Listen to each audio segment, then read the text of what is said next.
welcome to your Tri-State Ford dealer. Hey, look, it's Derek Jeter. I get that all the time. With a family, you're going to love the power third row seat in the new Explorer. You sure you're not a pro baseball player? Derek Jeter is retiring after this season, taking his iconic Hall of Fame career into the sunset with him. Can baseball replace its biggest star? Brian Costa joins us.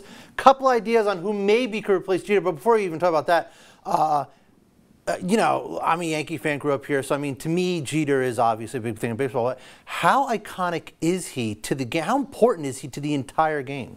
Well, he's important because his appeal is beyond just your typical baseball fan. He's someone, if you only have a passing interest in baseball, or you're a fan in some other city far from New York, you know who he is. He's a sort of a name draw, and that's tough to find in baseball. There are a lot of great stars, great players, but you know, very few can match what he brings in that sense. Right.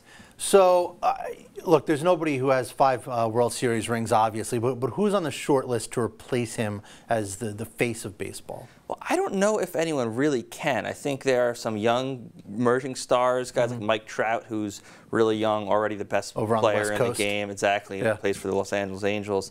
You have some older, more established stars like Clayton Kershaw of the Dodgers, Buster Posey of the Giants. But it's very difficult for them to match that kind of broad global appeal that Jeter has. Yeah, and also, I mean, it's partly his personality, right? Partly his success on the field. I mean, you have to match that.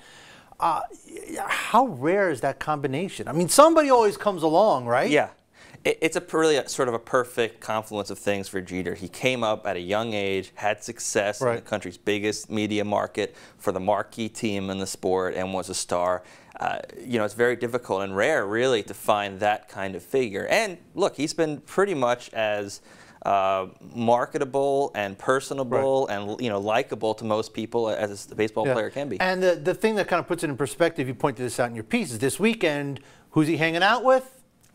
Right, Peyton Manning. Peyton Manning comes to visit because he wants to see Jeter and pal around with him on the field before the game. There are not that many baseball players where the stars of other sports think it's really cool to come and be around them. Right, and yet there's Peyton and Jeter talking to each other. 2 icons, 2 sports. All right, Brian Costa, we have to leave it there. Thanks for coming in today. Appreciate it.